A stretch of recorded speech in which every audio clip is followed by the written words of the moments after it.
हाँ तो भाई, कैसे हैं आप सभी? सभी अच्छे?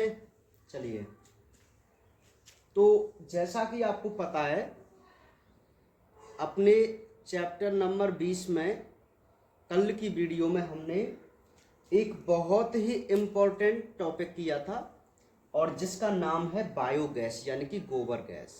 ठीक है, यहाँ से क्वेश्चन आ चुका है बोर्ड एग्जाम में कि भाई बायोगैस क्या है। एक डेफिनेशन उसने पूछ ली है। ठीक है, तो बायोगैस की हमने बहुत ही सिंपल सी एक परिभाषा देखी थी, है ना, कि जीवाणुओं के द्वारा यदि हम कार्बनिक खाद का किण्वन करें और उससे जो गैस उत्पादित हो उसी को हम क्या बोलेंगे? बायोगैस बोलेंगे। ठीक है, एक बहुत ही सिंपल सी डेफिनेशन थी। उसके बाद हमने ये देखा कि जो बायोगैस का निर्माण है वो किस प्रकार होता है। तो बायोगैस जो बनाता है वो मुख्य जीवाणु कौन है? मैथेनोबैक्टीरियम। ठीक है, तो मैथेनोबैक्टीरियम जो जीवाणु है वो इस बायोगैस का निर्माण 3 चरणों में करता है। कैसे करता है? कि सबसे पहले या प्रथम चरण में जो गोबर में कार्बनिक पदार्थ होते हैं जटिल जैसे सेलुलोज है, हेमीसेलुलोज है, तो उसे सबसे पहले सरल पदार्थों में तोड़ता है। ठीक है, अब जैसे ही सेलुलोज और हेमीसेलुलोज थोड़े सरल पदार्थों में टूटेंगे तो जीवाणु आंशिक रूप से श्वसन क्रिया कर क्या करता है? उसे कार्बनिक अम्ल में बदलता है और लास्ट में एसिटिक अम्ल में बदल देता है।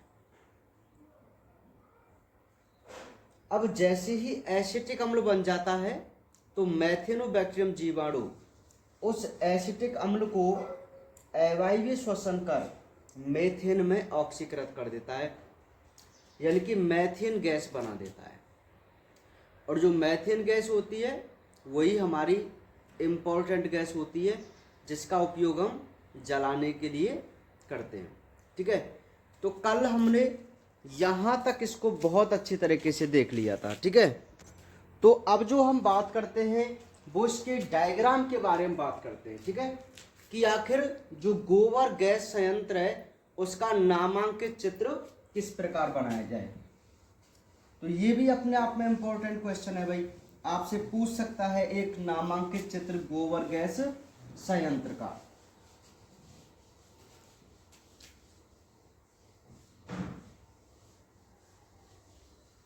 तो देखिए किस प्रकार एक गोबर गैस संयंत्र बनाना है।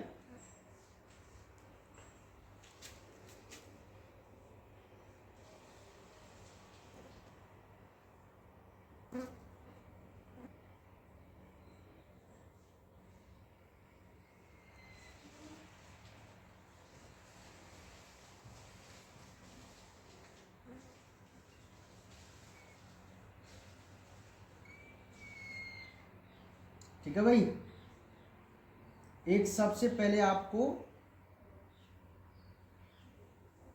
ये बनाना है टैंक।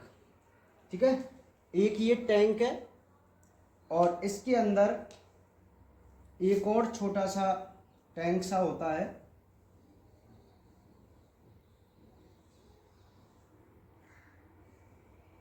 इस प्रकार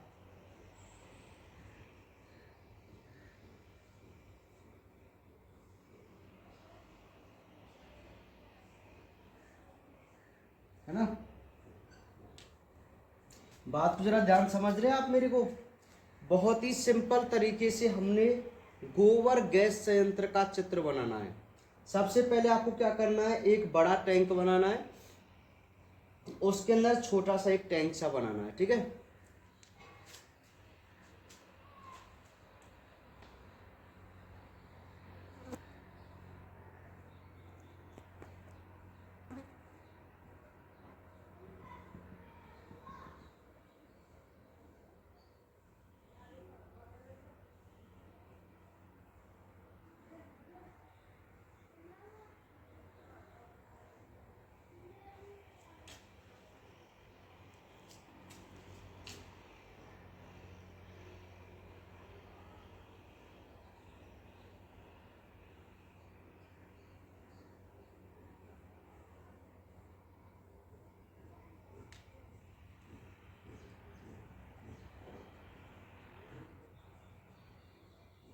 देखिए भाई,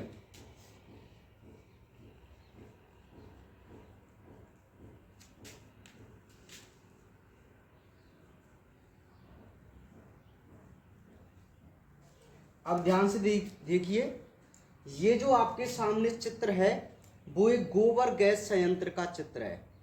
बहुत ही नॉर्मल गोबर गैस संयंत्र का चित्र होता है। मैं आपको बता दूं, देखिए सबसे पहले मैं आपको बताऊं कि हमारे पास यह एक गड्ढा है, ठीक है, ये वाला एक गड्ढा है, और इस गड्ढे में क्या है मैं आपको बता दूं,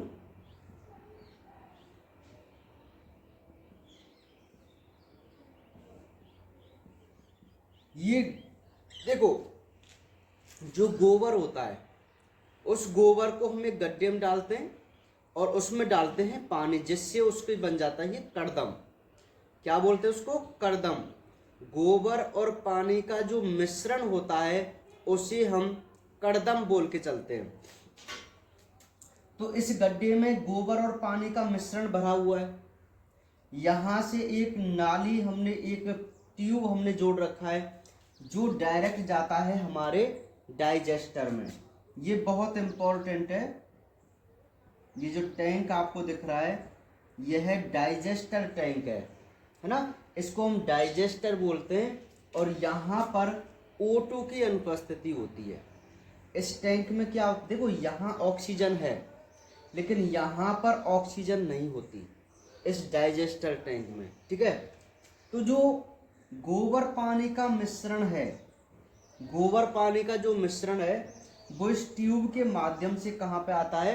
इस डाइजेस्टर में आता है, ठीक है। तो यहाँ मान लीजिए ये जो हमारा डाइजेस्टर है इसमें ये गोबर पानी आया, यहाँ मेथिनोबैक्टीरियम क्या करेगा? अवायवीय श्वसन करेगा, है ना। तो अवायवीय श्वसन करेगा तो यहाँ पर क्या बनेगी? गैस बनेगी। और उस गैस को, ये जो अब छोटा टैंक जो आपको दिखाई दे रहा है इसे हम बोलते हैं गैस होल्डर। क्या बोलते हैं इसे? Gas holder. मतलब ये डाइजेस्टर टैंक है, यहाँ पर जब गोबर पानी का जो मिश्रण है उसमें से मैथेनो जीवाणु गैस बनाएगा, तो वह गैस इस होल्डर में जमा कर ली जाती है, ठीक है। और इस गैस होल्डर से जुड़ा हुआ रहता है गैस निकासी पाइप। क्या जुड़ा हुआ रहता है? गैस निकासी पाइप। तो जो गैस बनती जाती है वो इस गैस होल्डर में स्टोर होती जाती है और गैस होल्डर से अपनी हम गैस को एक पाइप के माध्यम से सप्लाई करते जाते हैं, ठीक है। अब एक पॉइंट और है जो आपके नोट्स में है, आपको मिल जाएगा कि जब इसमें सूखा पदार्थ बच जाए, मतलब गोबर पानी का जो मिश्रण है उसमें से गैस बन जाए, तो बाद में जो पदार्थ बचता है उसे हम बोलते हैं स्लरी। तो ये है हमारी स्लरी। मतलब इस डाइजेस्टर में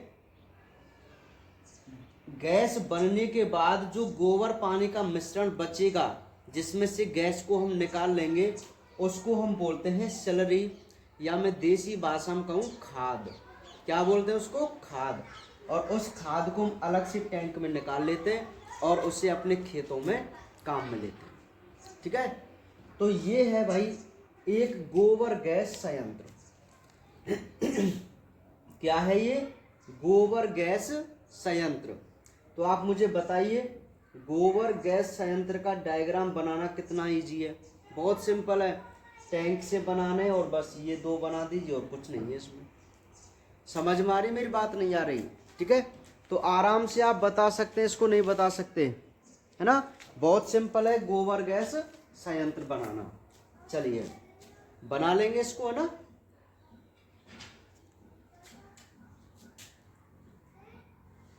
मिटा दूं? है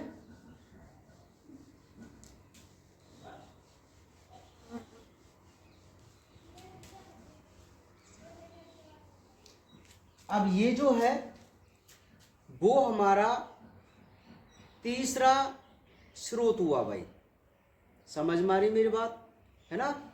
जो बायोगैस है वो हमारा तीसरा स्रोत था जो कंप्लीट हुआ। अब तक हमने 3 स्रोतों के बारे में बात कर ली है। एक तो हमने जैव भार के बारे में बात की थी, बायोमास के बारे में बात की थी, फिर हमने फायरवुड के बारे में बात की थी, जलाऊ काष्ठ के बारे में बात की थी, और अब हमने बात की है बायोगैस के बारे में। तो 3 हमारे स्रोत हो चुके हैं। अब जो हमारा चौथा स्रोत है वो सबसे ज़्यादा इम्पोर्टेंट है ना, चौथा स्रोत। और वो चौथा स्रोत है भाई मोस्ट वन, बायोडीजल। क्या है? बायोडीजल। ठीक है, ये जो बायोडीजल है वो भी एक बायो एनर्जी का सोर्स है, जैव ऊर्जा का एक स्रोत है। ठीक है, तो देखते हैं बायोडीजल क्या है ना। सबसे इंपॉर्टेंट है इसकी डेफिनेशन।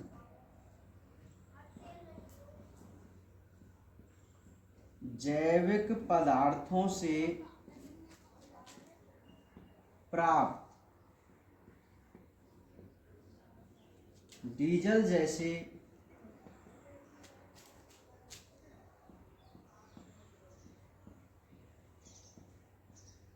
तरल पदार्थ को बायोडीजल कहते हैं।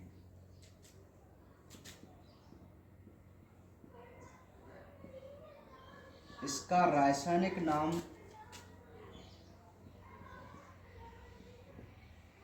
वसा अम्ल मैथिल एस्टर है।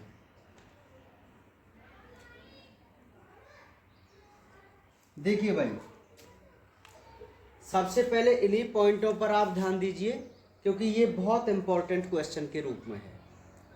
जो हमारा चौथा सोर्सेज है बायो एनर्जी का वो है बायोडीजल।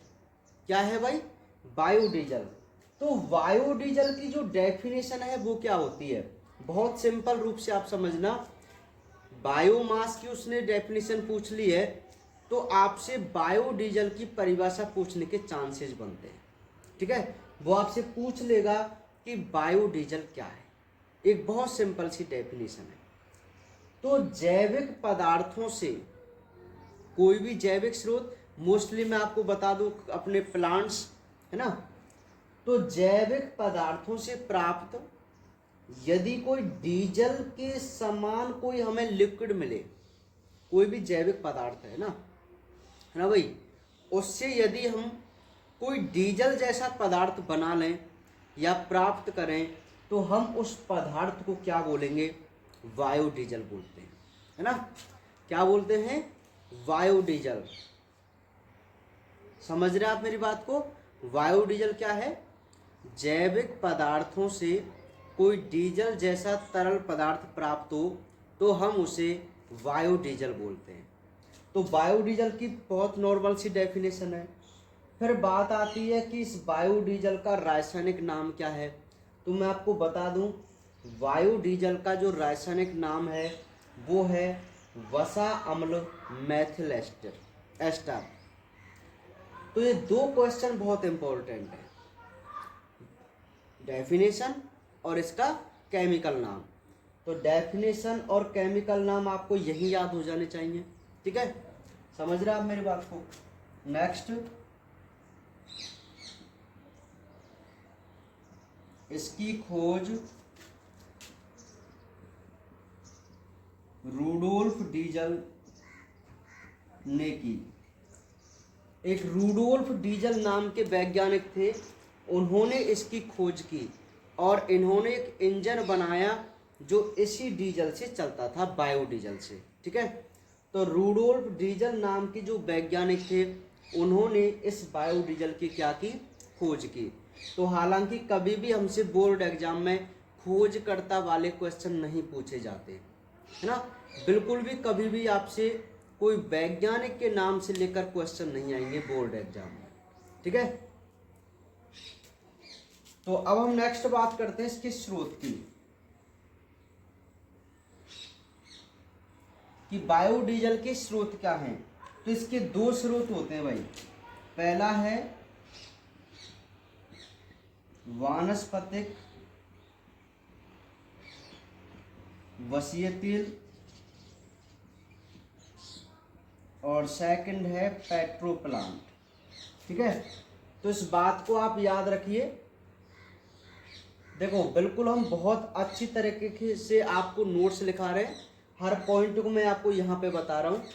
आपको ये नोट्स लिखने नहीं है, पीडीएफ में आज सेंड कर दूंगा।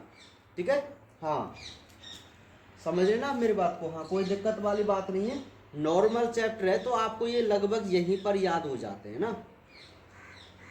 जैसे बायोडीजल की डेफिनेशन आपको पता चल गई, इसका रासायनिक नाम आपको याद हो गया। इसके बाद हम बात करते हैं इसकी मतलब स्रोत क्या है, मतलब बायोडीजल के भी स्रोत। तो इसके दो स्रोत हैं, एक तो है वानस्पतिक वसीय तेल, मतलब तेलीय पौधे, मतलब ऐसे पौधे जिनसे हम तेल प्राप्त करते हैं वो, और एक है पेट्रोप्लांट। क्या है? पेट्रोप्लांट। ठीक है, तो दो स्रोत होते हैं बायोडीजल के। अब हम इन स्रोतों के बारे में भी बात करेंगे, तो यहाँ तक कोई दिक्कत नहीं है ना। स्रोत हमने देख लिए कि भाई वानस्पतिक वसीय तेल और पेट्रोप्लांट हमारे बायोडीजल के क्या हैं? स्रोत हैं, मतलब इनसे हम बायोडीजल प्राप्त कर रहे हैं ना। तो सबसे पहली हेडिंग है वानस्पतिक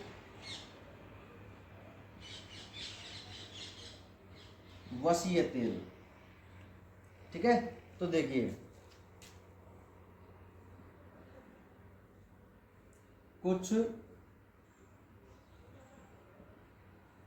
पौधे जैसे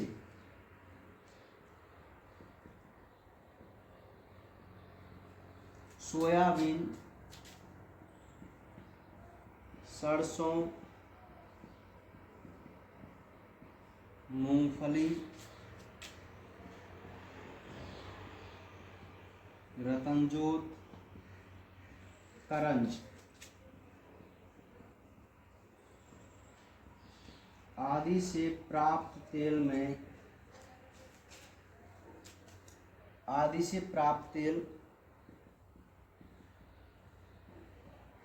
लिपिड से भरपूर होते हैं।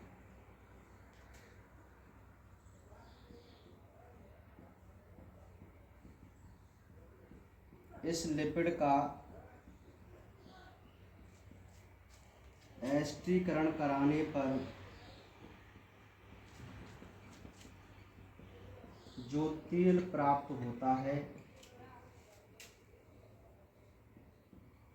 उसे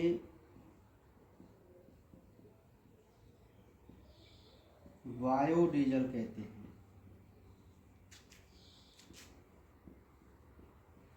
इसका प्रयोग सीधे ही अपने वाहनों में किया जा सकता है। ठीक है, एग्जाम्पल में बताऊंगा आपको, कुछ इम्पोर्टेंट बात मैं आपको बताऊंगा। करंज, देखिए भाई ध्यान से आप मेरी बात को समझो, थोड़ा सा इसका कंसेप्ट है जो आपको समझना है ना। मैं आपको अभी बता दूंगा। अच्छा एक बात मुझे बताओ, वानस्पतिक वसीय तेल का सीधा सा मतलब वो होता है वह तेल जिनको हम अपने खाने के काम में लेते हैं। समझ रहे आप मेरी बात को? ऐसे तेल जिनको हम अपने खाने के काम में लेते हैं ना। तो एक सिंपल सी मैं आपको बात बता रहा हूं कि हम बायोडीजल जो प्राप्त कर सकते हैं, एक तो वानस्पतिक तेलों से और एक पेट्रोप्लांटों से, इनसे कर सकते हैं, है ना। सिंपल सी बात है। तो सबसे पहला हम देख रहे हैं कि आखिर वानस्पतिक जो वसीय तेल हैं इनसे कैसे बायोडीजल प्राप्त होता है। तो मैं आपको बता दूं कि जितने भी तेलीय प्लांट हैं जिनसे हमें तेल प्राप्त होता है। सरसों, मूंगफली, अरंडी, ये सभी प्लांट हैं, आप जानते हैं, सोयाबीन है, तिल है, इन सभी प्लांटों से हमें एक तेल प्राप्त होता नहीं होता। और मैं आप सभी जानते हैं कि जो तेल होता है उसमें लिपिड ज़्यादा होता है, वसा ज़्यादा होती है। सिंपल सी बात है भाई, वसा तेल में तो सबसे ज़्यादा होती है ना। तो यदि हम उस वसा का एस्ट्रिफिकेशन कराएं, यदि हम उस वसा का, अच्छा उसमें हाइड्रोकार्बन्स भी हैं, है ना, हाइड्रोकार्बन्स यार, और हाइड्रोकार्बन्स में तो CH4 आप जानते हैं, ऊर्जा भाग है, मेथेन एथेन वगैरह, है ना। तो यदि हम उस लिपिड का एस्ट्रीकरण कराएं तो उस एस्ट्रीकरण कराने पर जो हमें तेल प्राप्त होगा उसी तेल को हम क्या बोलते हैं, बायोडीजल बोलते हैं। तो एक सिंपल सी मैं आपको बात बता दूं ना, जैसे आप सरसों का तेल लीजिए, सरसों का तेल ले लिया, सरसों का तेल जिसे हम अपने खाने के काम में लेते हैं, यदि आप उसका एस्ट्रिफिकेशन करा दें तो जो आपको तरल पदार्थ होगा वो बायोडीजल होगा। समझ में आ गई बात, ठीक है।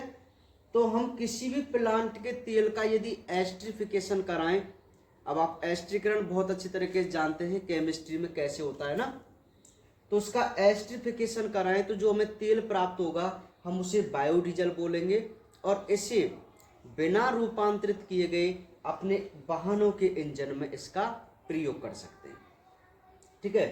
लेकिन एक दिक्कत कहां पे आती है कि जो विकासशील देश हैं जैसे हमारा भारत, तो इन देशों में जो वानस्पतिक तेल है इनकी जो इनकी जो कीमत है वो डीजल से भी ज़्यादा है।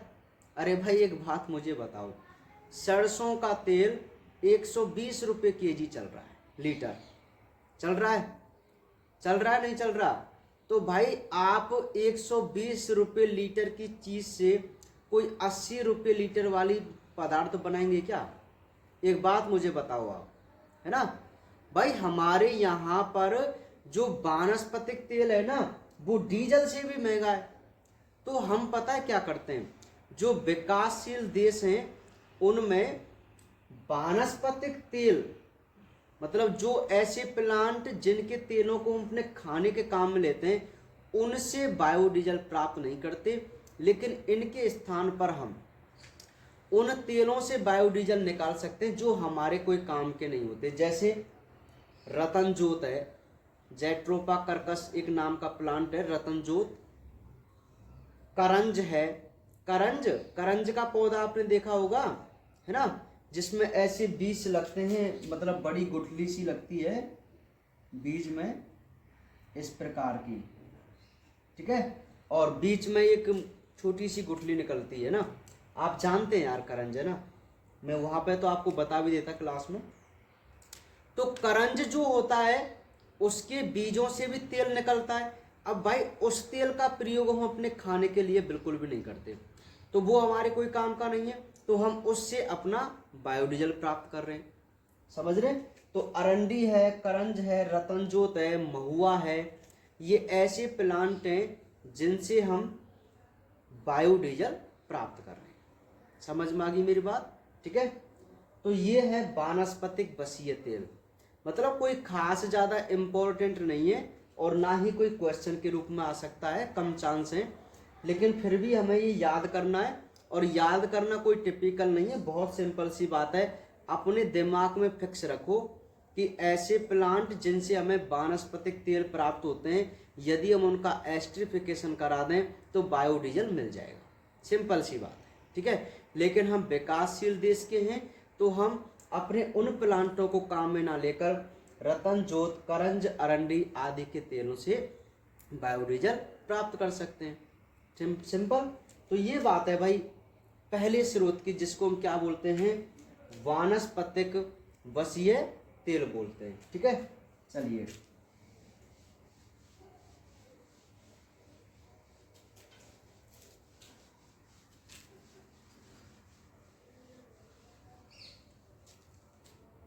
नेक्स्ट है सेकंड पेट्रोपादप, पेट्रोपादप। ठीक है, अब जरा ध्यान से इस बात को समझो। पेट्रोपादप क्या है कि भाई जो वानस्पतिक बसीय तेल है उनसे बायोडीजल प्राप्त करना हमें थोड़ा उचित नहीं लग रहा, नहीं लग रहा ना, बिल्कुल। तो वैज्ञानिकों ने कुछ ऐसे प्लांट वर्ग को खोजा, बात समझो, वैज्ञानिकों ने कुछ ऐसे पादप वर्ग को खोजा जिनके तेल का सीधे ही प्रयोग बायोडीजल के रूप में कर सकते हैं। मेरी बात को जरा ध्यान समझो। वहां तो हमें बहुत कार्य करना पड़ता था वानस्पतिक बसीय तेल में, लेकिन वैज्ञानिकों ने कुछ ऐसे वर्ग को खोज लिया प्लांटों के जिनसे तेल आप प्राप्त करो और डायरेक्ट ही उसे अपने पेट्रोल के साथ मिक्स करो और बायोडीजल प्राप्त। मतलब ऐसे प्लांट, पेट्रो प्लांट की मैं बात कर रहा हूँ, पेट्रो प्लांट ऐसे होते हैं जिनसे आप तेल निकालिए और उस तेल को अपनी पेट्रोल के साथ मिक्स करके इंजन में डालिए, आपका इंजन चल जाएगा। समझ में आ रही बात? तो एक प्रकार का एक वैकल्पिक स्रोत है, पेट्रो प्लांट है जो क्या है, एक वैकल्पिक स्रोत है ना। तो एक सिंपल सी परिभाषा मैं आपकी यहाँ लिख देता हूँ, अपने काम की बात ही मैं यहाँ पे करूँगा। देखिए, ऐसे पादप जो तरल ईंधन के वैकल्पिक स्रोत हैं,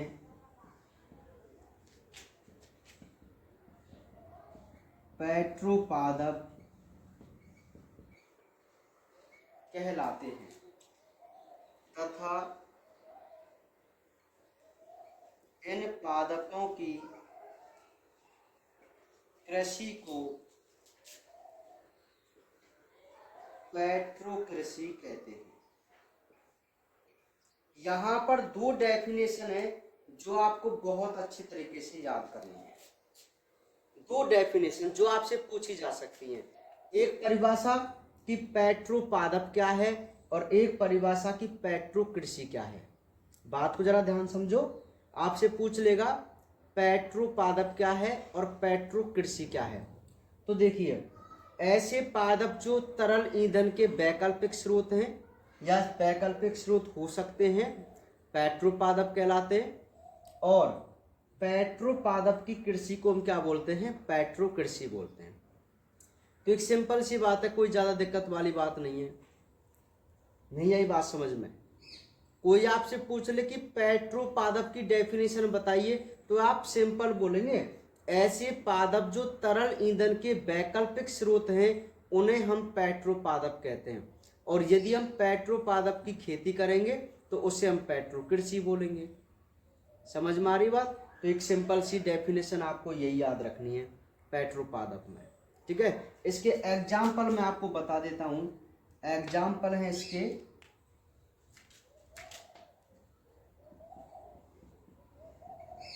U4BAC कुल, ठीक है, आक, चीकू आदि। ये दो तीन आप एग्जाम्पल याद रख लीजिए, करंज वगैरह जो भी है ना। U4BAC कुल के प्लांट, आक का प्लांट, चीबू, चीबू नहीं चीकू है ना, पारा, रबड़ आदि के जो ये प्लांट हैं, ये जो प्लांट हैं ये भी क्या है, ये एक प्रकार के पेट्रो प्लांट हैं। क्या है ये? Petro plant. ठीक है, अब इन प्लांटों में होता क्या है, इन प्लांटों में क्या होता है कि जो जब प्रकाश संश्लेषण होता है तो प्रकाश संश्लेषण के कारण इनके जो पदार्थ हैं, जो हाइड्रोकार्बन हैं, वो लेटेक्स में बदल जाते हैं। किस में बदल जाते हैं? लेटेक्स में। मतलब ऐसे प्लांट जिनसे आप लेटेक्स प्राप्त करते हैं। अब लेटेक्स आप जानते हैं ना, एक मतलब दूध जैसा पदार्थ है ना। अब आपने देखा होगा आक के प्लांट हैं तो आक में से लेटेक्स निकलता है, रबड़ में से लेटेक्स निकलता है, पारे के प्लांट पारे में से लेटेक्स निकलता है। ठीक है ना, समझ रहे आप मेरी बात को। कन्नेर का पौधा है उससे लेटेक्स निकलता है। तो जिन प्लांटों से लेटेक्स निकले, एक छीर निकले, तो उन प्लांटों से हम अपनी बायोडीजल को प्राप्त कर सकते हैं और उन्हीं को हम क्या बोलते हैं, पेट्रो प्लांट बोलते हैं। क्या बोलते हैं भाई, पेट्रो प्लांट बोलते हैं। समझ में आ गई मेरी बात। ठीक है, तो यहां तक आपको कोई दिक्कत इन एग्जाम्पल में और इन दोनों डेफिनेशनों में कोई दिक्कत नहीं है। ठीक है, तो ये हमारे दोनों स्रोत कंप्लीट है ना, समझ में आ रही मेरी बात। तो आराम से कर लेंगे दोनों स्रोतों को। चलिए, तो कोई ज़्यादा दिक्कत वाली बात नहीं है। मैं आपको बता दूं, वो आपसे पूरे क्वेश्चन नहीं पूछता है, वो यहाँ से केवल छोटे से क्वेश्चन आपसे पूछेगा। जैसे पेट्रो प्लांट क्या है, दो पेट्रो पादपों के एग्जाम्पल दीजिए। ठीक है, तो आप अरे हाँ, ये पारा रबड़ एक ही प्लांट है। पारा रबड़ जो है वो एक ही प्लांट है ना, मैं अलग अलग बता रहा था कि इनको ना। हाँ, ये एक ही प्लांट है पारा रबड़। तो आप समझ गए बात को। केवल डेफिनेशन पे यहाँ पे आपको ज्यादा ध्यान देना है। ठीक है, जैसे पेट्रो कृषि क्या है, दो पेट्रो पादपों के नाम बताइए, बस ऐसे आपसे क्वेश्चन पूछेगा। ठीक है, चलिए, तो ये बायोडीजल के दो स्रोत हुए। अब नेक्स्ट जो एक और क्वेश्चन है मैं आपको बता दूं वो क्या है। वो आता है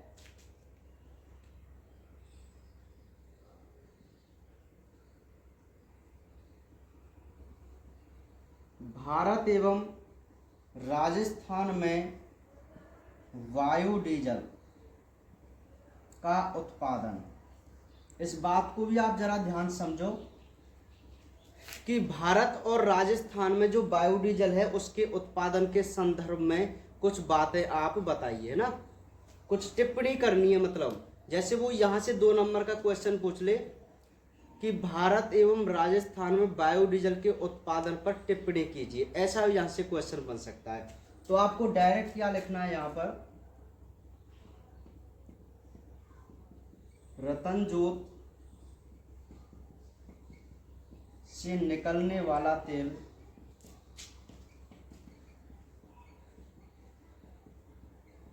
बायोडीजल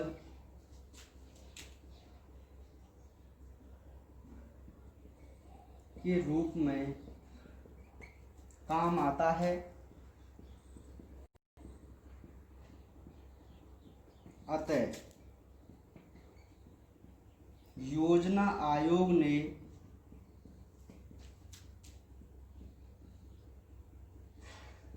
रतनजोत व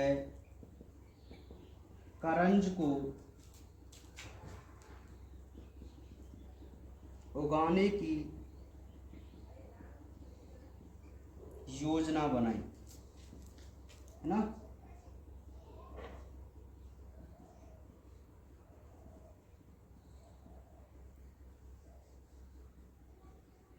इन्होंने 18 राज्यों के 200 जिलों में, जिसमें राजस्थान भी शामिल है, 200 जिलों में बंजर भूमि पर इसे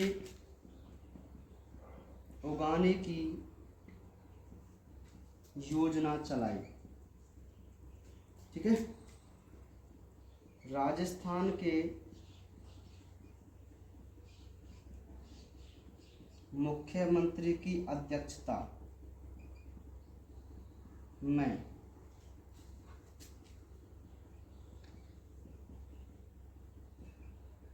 बायोफ्यूल मिशन का गठन किया तथा ट्रांस एस्ट्रिफिकेशन प्लांट की स्थापना की व बीजों से तेल निकालने की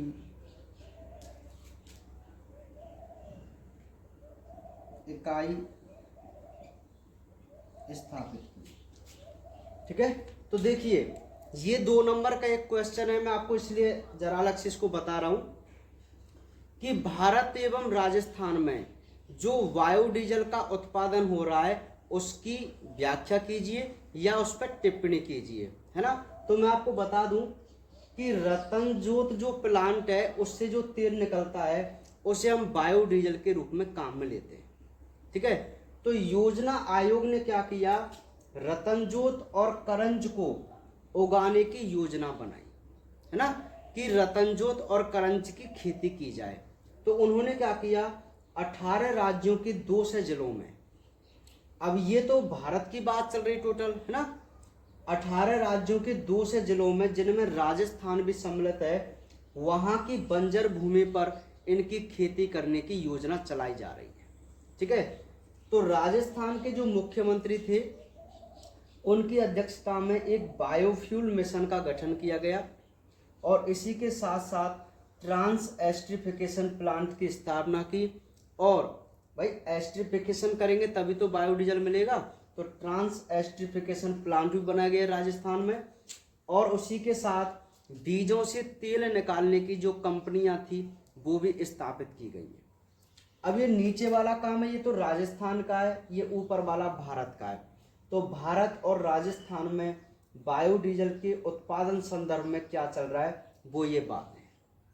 नहीं आई बात समझ में, क्वेश्चन समझ में नहीं आया। क्वेश्चन है कि भारत एवं राजस्थान में बायोडीजल के उत्पादन पर टिप्पणी कीजिए। तो हम सिंपल बता देंगे कि रतनजोत से हम बायोडीजल प्राप्त कर रहे हैं, तो इसी के लिए योजना आयोग ने 18 राज्यों के 2 से जिलों में इनकी खेती बंजर भूमि पर करने की योजना चलाई है। और राजस्थान ने बायोफ्यूल मिशन का गठन किया, ट्रांस एस्ट्रिफिकेशन प्लांट बनाया और बीजों से तेल निकालने की इकाई स्थापित की। ठीक है, तो ये हमें केवल क्या करनी है, वहां पर टिप्पणी करके चलनी है। समझ में आ गई बात टिप्पणी की, तो टिप्पणी हम कर देंगे। इसके बाद एक क्वेश्चन और यहां पर बनता है, मैं आपको बता दूं क्या, कि भाई आप रतनजोत की खेती बायोडीजल के लिए कर रहे हैं, है ना, इसके अलावा इसके और क्या लाभ हैं, बात को जरा ध्यान से समझो। रतनजोत और करंज की खेती हम मुख्य रूप से किसके लिए कर रहे थे, किसके लिए, बायोडीजल प्राप्त करने के लिए। लेकिन वो आपसे ये क्वेश्चन पूछ ले कि इसके अलावा ये हमारे लिए और लाभदायी है, कारण सहित स्पष्ट कीजिए। यानी कि रतनजोत व करंज की खेती बायोडीजल के अलावा और रूप से भी उपयोगी है, कारण सहित स्पष्ट कीजिए, है ना। तो देखिए क्यों उपयोगी है। पहली बात, इससे बंजर भूमि में सुधार आएगा। समझ रहे हैं आप मेरी बात को,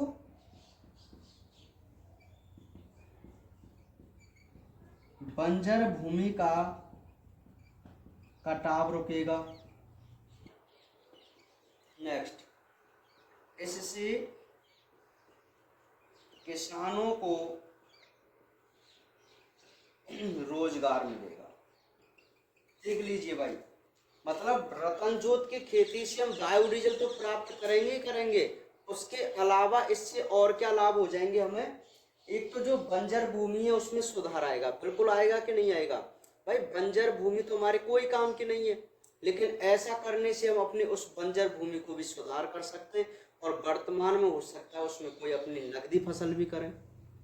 बंजर भूमि का कटाव रुकेगा, जो ऐसे ही कट कर जा रही है वो पौधे लगने से कटाव नहीं होगा उसका।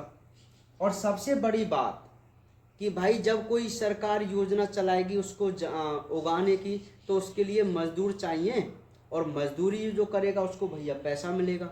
समझ रहे आप मेरी बात को। तो योजना में किसानों को रोजगार भी मिलेगा, आय के साधन बढ़ेंगे। ठीक है, तो ये और इसके फायदे हैं। इसलिए जो रतनजोत की खेती है हमारे लिए कई तरीका से उपयोगी है। ठीक है, एक ये भी क्वेश्चन आप देख लेना, बाय चांस आ जाए तो, मेरे दिमाग में ये बन रहा था तो मैंने आपको बता दिया। ठीक है, आप इसको भी इस प्रकार से करके देख लेना, है ना भाई। तो ये हमारा चौथा स्रोत कंप्लीट है, जिसको हम बोलते हैं बायोडीजल। क्या बोलते हैं? बायोडीजल। अब पांचवा स्रोत है स्टार्च एवं लिग्नो सेलुलोज से इथेनॉल। अब यहां पर जो आपको बात करनी है, वो छोटी सी बात करनी है, वो मैं अभी आपको बताने जा रहा हूं, है ना। तो देखिए, स्टार्च पादप जैसे धान्य है, कंद है, मिलेट है, तथा शर्करा फसल गन्ना है, चुकंदर है, से स्टार्च पादप, धान्य, कंद, मिलेट और शर्करा फसल से हम इथेनॉल प्राप्त करते हैं। बात को जरा ध्यान से समझो, एक बहुत ही सिंपल सी मैं इसका आपको एक कंसेप्ट बता रहा हूं, ताकि आपको इसको याद करने में कोई दिक्कत नहीं है। वो ये कहना चाहता है कि जो भी प्लांट जिनसे हमें स्टार्च मिले और जो भी प्लांट जिनसे हमें शर्करा मिले, मतलब लिग्नोसेलुलोज है, जो भी है, इससे हम क्या कर सकते हैं, एक इथेनॉल प्राप्त कर सकते हैं। और इथेनॉल एक ऐसा पदार्थ है जिससे हमें ऊर्जा, या मैं कहूँ मतलब ऊर्जा हमें प्राप्त होती है। समझ रहे?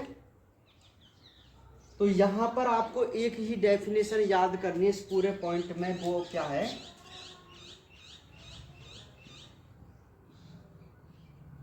ऐसे पादप जिनसे इथेनॉल प्राप्त होता है उन्हें ऊर्जा पादप तथा इनकी कृषि को ऊर्जा कृषि कहते हैं। बस भाई, आपको इस पूरे टॉपिक में कुछ नहीं पढ़ना, केवल एक ही बात पढ़नी है, ऊर्जा कृषि क्या है। समझ रहे आप मेरी बात को? बिल्कुल भी इसकी एक्स्ट्रा थ्योरी पे आपको ध्यान नहीं देना है, केवल ऊर्जा कृषि वाला पॉइंट आपको पढ़ना है। और एक सिंपल सा अपने दिमाग में क्या याद रखना है कि भाई, किसी भी प्लांट से यदि हम स्टार्च प्राप्त करें, शर्करा प्राप्त करें, है ना, लिग्नोसेलुलोज वगैरह प्राप्त करें, तो केवल हम इनसे एक इथेनॉल जैसा द्रव बना सकते हैं। और वो जो इथेनॉल है, वो हमारे लिए एक प्रकार से बायो एनर्जी है। समझ में आ रही मेरी बात, है ना? है ना? जैसे सेलुलोज है तो उसे हेमीसेलुलोज से अपघटित वगैरह करके हम उसे इथेनॉल में बदल सकते हैं, मतलब ऐसे काम करते हैं। तो यहाँ पर जो एक क्वेश्चन यहाँ से आता है, वो आता है कि ऊर्जा कृषि क्या है। क्या क्वेश्चन आता है? ऊर्जा कृषि किसे कहते हैं, 1 नंबर का क्वेश्चन आता है। तो आपको डायरेक्ट लिखना है, ऐसे पादप जिनसे इथेनॉल प्राप्त हो उन्हें हम ऊर्जा पादप कहते हैं, और इनकी कृषि को ऊर्जा कृषि कहते हैं। बस इतना सा आपको याद रखना है, और कोई ज़्यादा फालतू बात यहाँ पर नहीं पढ़नी है। ठीक है? तो 5वें स्रोत में केवल आप ये ऊर्जा कृषि वाली डेफिनेशन याद करना, इसके अलावा आपको कुछ भी नहीं पढ़ना है। ठीक है भाई? चलिए, हाँ बिल्कुल भी मोस्ट नहीं है, मैं आपको बता दिया है ना। लास्ट है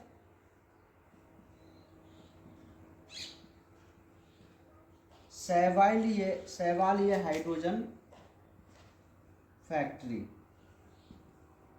देखिए, ये इसमें भी छोटा सा है, मैं आपको बता दूं। शैवालों को दिन के समय गंधक व O2 की दिन के समय गंधक व O2 की आपूर्ति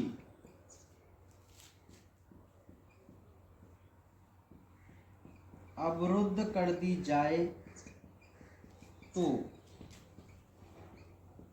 इनकी उपापचय क्रिया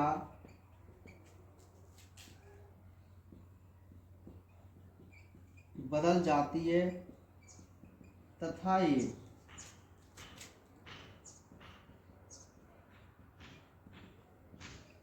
प्रकाश संश्लेषण के अंत में